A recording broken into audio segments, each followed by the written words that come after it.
दादा तुम्ही 2 शब्द सांगू शकाल का तुमचा रील स्टार होण्यामागचा प्रवास कसा होता?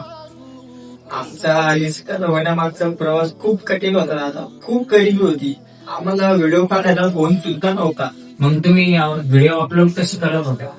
फक्त एक दादा 16 प्रो मॅक्स होता, 1 TB, त्याच्याच व्हिडिओ काढायचो आम्ही, त्याच्यावर अपलोड करायचो.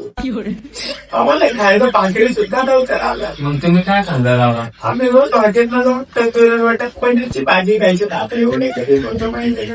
आणि मला घालायला कपडे नव्हते दादा. मग काय घालत होते दादा? आम्ही रेमंडच्या शोरूम मध्ये कोटच घालायला एवढी काही नव्हती दादा, तुम्हाला काय सांगू. आमच्या तेवढ्या संघर्षामधून वर येऊन बिझनेसच्या झालो आणि लोकांच्या मानावर राज्य आहे का दादा. मी काय म्हणू, ऐका तू दादा. आता आमच्या एवढे प्रेम करतात, एवढे प्रेम करतात, नाही करत नाही फॉलो करत. हा बोला दादा तुमचा संघर्ष खूपच कठीण होता. खूप गरिबीतून वरती असले तुम्ही. तुमच्यासारखे गरिबी मला सुद्धा लाभो. दादा रडू नका तुम्ही. तुम्ही खूप मोठे रील स्टार होशाल. दादा तुमचा संघर्ष ऐकून मला सुद्धा रडू सगळं जीवनात